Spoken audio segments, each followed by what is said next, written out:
창세기 15장. 이 일들이 있은 후에 여호와께서 환상 가운데 아브라함에게 말씀하셨습니다. 아브라함아, 두려워하지 마라. 나는 네 방패이다. 내가 너에게 큰 상을 줄 것이다. 그러자 아브라함이 말했습니다. 주 여호와여, 저에게 무엇을 주시렵니까? 저에게는 아들이 없습니다. 그러니 다마스커스 사람인 제 종 엘리에셀이 제 모든 재산을 물려받을 것입니다. 아브라함이 또 말했습니다. 주께서 저에게 아들을 주지 않으셨으니 제 집에서 태어난 종이 저의 모든 것을 물려받을 것입니다. 여호와께서 아브라함에게 말씀하셨습니다. 그 아이는 네 재산을 물려받을 사람이 아니다. 네 몸에서 태어나는 자가 네 재산을 물려받게 될 것이다. 하나님께서 아브라함을 밖으로 데리고 나가셔서 말씀하셨습니다. 하늘을 바라보아라. 셀 수 있으면 저 별들을 세어보아라. 네 자손들도 저 별들처럼 많아지게 될 것이다. 아브라함은 여호와의 말씀을 믿었습니다. 그런즉 여호와께서는 이런 아브라함의 믿음을 보시고 아브라함을 의롭게 여기셨습니다. 하나님께서 아브라함에게 말씀하셨습니다. 나는 너를 갈대아 우르에서 인도해낸 여호와이다. 내가 너를 이끌어낸 것은 이 땅을 너에게 주기 위해서이다. 아브라함이 말했습니다. 주 여호와여, 제가 이 땅을 얻게 될 것을 어떻게 알 수 있겠습니까? 여호와께서 아브라함에게 말씀하셨습니다.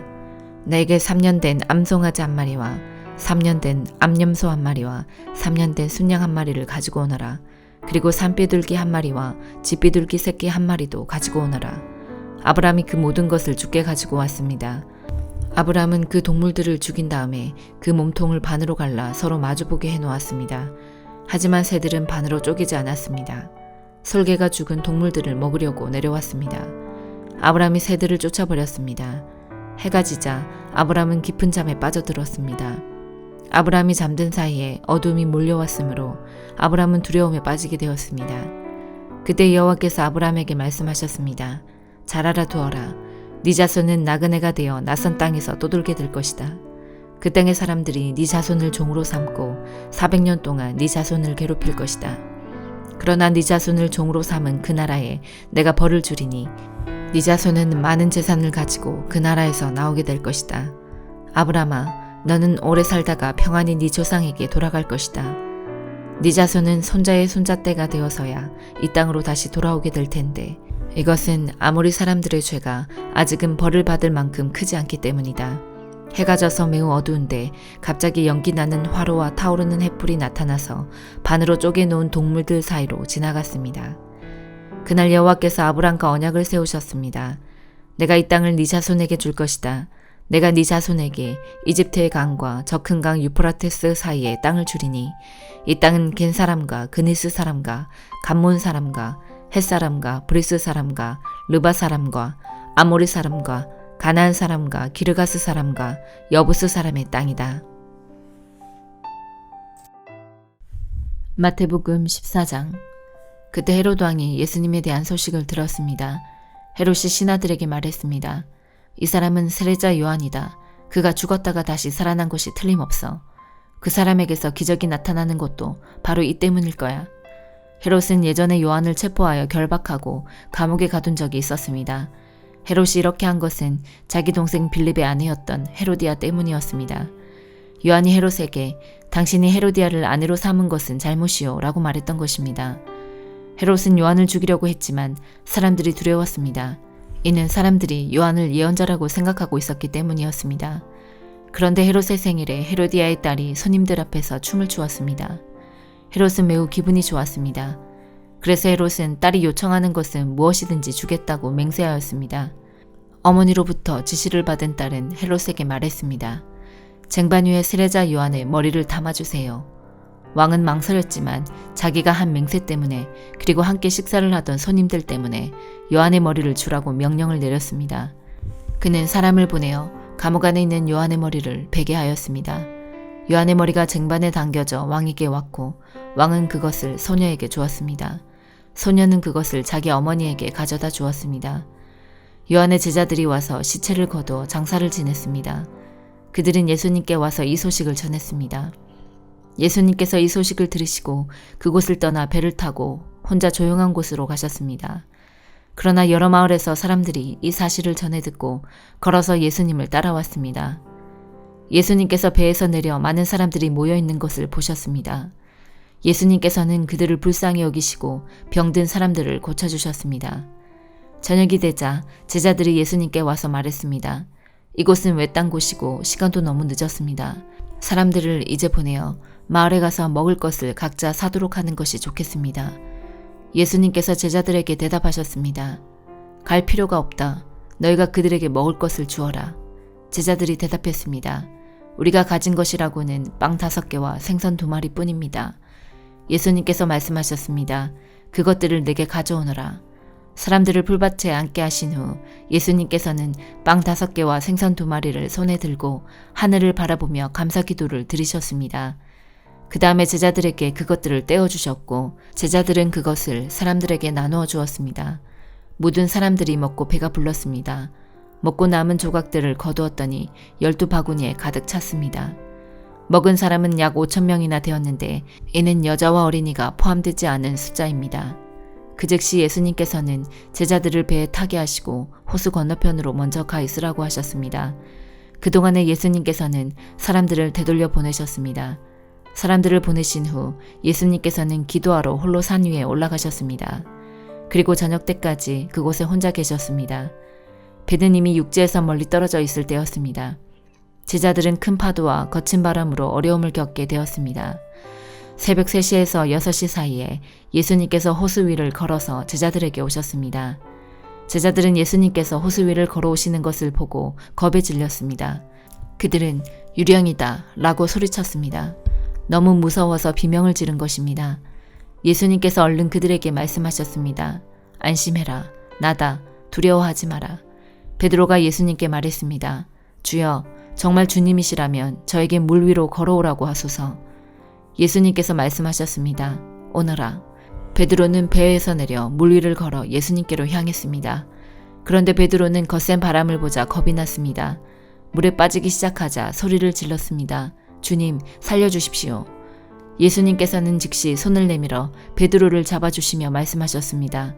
믿음이 적은 사람아, 왜 의심하느냐? 베드로와 예수님이 배 안에 오르자 바람이 잔잔해졌습니다. 배 안에 있던 사람들이 예수님께 경배하며 말했습니다. 주님은 분명히 하나님의 아들이십니다. 호수를 건너 게네사렛이라는 곳에 이르렀습니다. 그곳 사람들이 예수님을 알아보았습니다. 그들은 근처에 있는 모든 지역으로 사람들을 보내어 환자들을 예수님께 모두 데리고 왔습니다. 이들은 예수님의 옷깃에라도 손을 대게 해달라고 매달렸고 손을 댄 사람들은 모두 병이 나았습니다.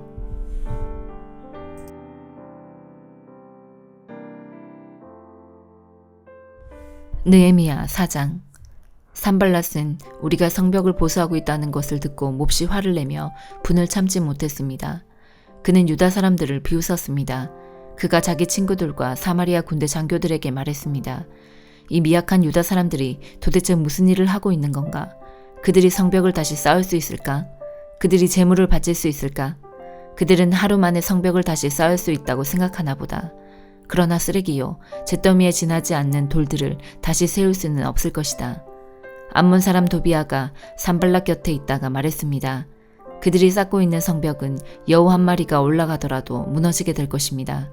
나 느헤미야가 기도드렸습니다. 우리의 하나님, 우리의 기도를 들어주십시오. 우리는 미움을 받고 있습니다. 산발락과 도비아가 하는 욕이 그들에게 되돌아가게 해주십시오. 그들이 다른 나라로 잡혀가게 해주십시오. 그들의 허물을 가리지 마십시오. 그들의 죄를 못 본 채 하지 마십시오. 그들은 성벽을 쌓고 있는 사람들 앞에서 하나님을 욕되게 했습니다. 우리는 성벽 쌓는 일을 계속하여 절반쯤 쌓았습니다. 백성들은 힘 닿는 때까지 열심히 일했습니다. 그러나 산발락과 도비아와 아라비아 사람들과 암몬 사람들과 아스돗 사람들은 예루살렘 성벽을 보수하는 일이 계속되고 성벽의 틈새도 메꿔지고 있다는 말을 듣자 화를 냈습니다. 그들은 예루살렘에 해를 끼칠 궁리를 했습니다. 예루살렘에 와서 싸움을 걸고 혼란에 빠뜨릴 계획을 세운 것입니다. 그래서 우리는 하나님께 기도드렸습니다. 또한 경비병을 세워 밤낮으로 지키게 했습니다. 그때 유다 백성이 이렇게 말했습니다. 일꾼들이 지쳐가고 있다. 온통 먼지와 흙더미뿐이다. 우린 이제 성벽 쌓는 일에 지쳤다. 더구나 우리의 원수들은 이렇게 말했습니다. 우리는 아무도 모르게 유다 사람들을 죽여버리고 그들이 하던 일을 그만두게 할 것이다. 원수들 가까이에 사는 유다 사람들이 와서 적들이 우리를 공격하려고 호시탐탐 기회를 노리고 있습니다 하고 10번이나 일러주었습니다. 그래서 나는 집안별로 몇 사람을 뽑아 성벽 뒤 가장 낮은 곳에 빈터에 두었습니다. 그들은 칼과 창과 활을 가지고 그 자리를 지켰습니다. 그런 뒤에 나는 둘레를 살펴보고 자리에서 일어나 귀족과 관리와 백성들에게 말했습니다. 그들을 두려워하지 마십시오. 주를 기억하십시오. 주는 두렵고 위대하신 분입니다. 여러분의 형제와 자녀와 가정을 위해 싸우십시오. 원수들은 자기들의 계획이 탄로났다는 것을 알게 되었습니다. 하나님께서 그들의 계획을 헛되게 하셨습니다. 그래서 우리 모두는 다시 성벽 쌓는 일을 시작했습니다. 사람마다 자기 일터로 돌아갔습니다. 그날부터 내 종들 가운데 절반은 성벽 쌓는 일을 하고 나머지 절반은 창과 방패와 활과 갑옷으로 무장했습니다. 그리고 관리들은 성벽을 쌓는 유다 백성 뒤에 섰습니다. 짐을 나르는 사람은 한 손으로 짐을 나르고 다른 한 손으로는 무기를 들었습니다. 성벽 쌓는 사람도 허리에 칼을 차고 일했습니다. 나팔을 부는 사람은 내 곁에 있었습니다. 나는 귀족과 관리와 백성들에게 말했습니다. 이 일은 매우 방대하오. 게다가 우리는 성벽을 따라 넓게 퍼져서 서로 떨어진 채 일하고 있어. 그러니 여러분은 어디에서든지 나팔 소리가 나거든 그곳으로 모이시오. 우리의 하나님께서 우리를 위해 싸워주실 것이오. 그렇게 우리는 일을 계속했습니다. 절반은 창을 들고 일했습니다. 우리는 해가 뜰 때부터 별이 보일 때까지 일했습니다. 그때 내가 또 백성에게 말했습니다. 밤에는 누구나 다 자기의 부하와 함께 예루살렘 안으로 들어와 묵으면서 보초를 서고 낮에는 일을 하시오. 나와 형제들과 종들과 나를 따라다니는 경호병들은 그 누구도 자기 옷을 벗지 않았습니다. 물을 길러 갈 때조차도 무기를 가지고 다녔습니다. 사도행전 14장. 이고니온에서도 바울과 바나바가 여느 때처럼 유대회당에 들어가 복음을 전하자 수많은 유대인과 그리스인이 믿었습니다. 그러나 믿으려 하지 않는 유대인들은 이방인들을 부추겨서 형제들을 대적하게 했습니다. 바울과 바나바는 오랫동안 이고니온에 머물면서 주님을 의지하여 담대하게 말했습니다. 주님께서 그들에게 기적과 표적을 행한 능력을 주셔서 그들이 주님의 말씀을 전할 때 그 은혜의 말씀이 참되다는 것을 보여주셨습니다. 그러나 그 도시 사람들은 두 편으로 나뉘었습니다. 그래서 한쪽은 유대인 편을 들고 다른 쪽은 사도들 편을 들었습니다. 이방인들과 유대인들은 자기들의 지도자들과 한패가 되어 바울과 바나바를 핍박하며 돌로 쳐 죽이려 했습니다.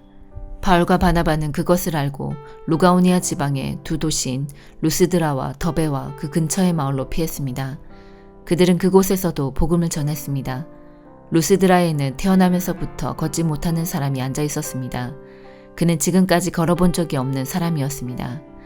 이 사람은 바울이 하는 말을 잘 들었습니다. 바울이 그 사람을 똑바로 쳐다보니 그에게 고침을 받을 만한 믿음이 있다는 것을 알 수 있었습니다. 그래서 바울은 당신 발로 똑바로 일어나 서시오 하고 큰 소리로 말했습니다. 그러자 그 사람이 벌떡 일어나 걷기 시작했습니다. 우리가 바울이 한 일을 보자 루가오니아 말로 신들이 사람의 모습을 하고 우리에게 내려왔다라고 소리질렀습니다. 그리고 사람들은 바나바를 제우스라고 불렀고 말하는 일을 주로 하는 바울을 헤르메스라고 불렀습니다. 도시 외곽에 제우스 신전이 있었습니다. 그 신전을 섬기는 제우스의 제사장이 소 몇 마리와 꽃을 성문으로 가져와 군중들과 함께 바울과 바나바에게 제사를 드리려고 했습니다. 바나바와 바울은 이 소식을 듣고는 자기들의 옷을 찢으며 군중 속으로 뛰어가면서 소리쳤습니다. 여러분, 어찌하여 이런 행동을 하십니까? 우리도 여러분과 똑같은 사람에 지나지 않습니다. 우리가 이곳에 온 것은 여러분에게 복음을 전하여 여러분이 이 헛된 일들에서 돌이켜 살아계신 하나님께로 돌아오게 하려는 것입니다. 하나님께서는 하늘과 땅과 바다와 그 안에 있는 모든 것을 지으신 분입니다. 지나간 세대에는 하나님께서 모든 민족이 자기 방식대로 살게 내버려 두셨습니다. 하지만 하나님께서는 그때도 자신이 어떤 분인지 알리지 않으신 것이 아닙니다. 하나님께서는 하늘에서 비를 내려주시고 때를 따라 열매를 맺게 하시는 등 여러분에게 선한 일을 행하셨습니다. 하나님께서는 먹을 것을 풍성히 주시고 여러분의 마음에 기쁨을 가득 채워주셨습니다.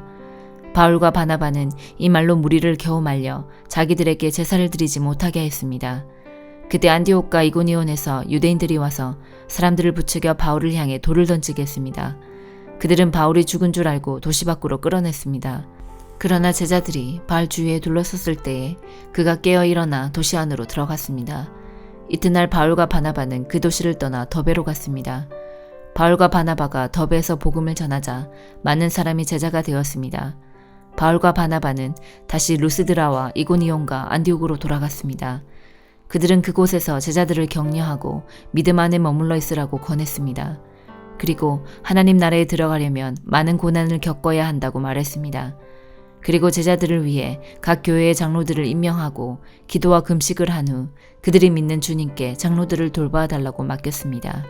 그런 뒤에 두 사도는 비시디아를 거쳐 밤빌리아로 갔습니다. 그들은 버가에서 말씀을 전하고 아달리아로 내려갔습니다. 그리고 아달리아에서 배를 타고 안디옥으로 돌아왔습니다. 안디옥은 그들이 선교의 일을 위해 하나님의 은혜에 부탁했던 곳입니다. 이제 두 사도는 그 일을 다 마쳤습니다. 바울과 바나바는 안디옥에 도착해서 교회의 신도들을 불러 모았습니다. 그리고 하나님께서 자기들과 함께 행하신 일과 이방인들에게 믿음의 문을 열어주신 것을 교회 앞에 보고하였습니다. 바울과 바나바는 그곳에서 제자들과 오랫동안 함께 지냈습니다. 아멘.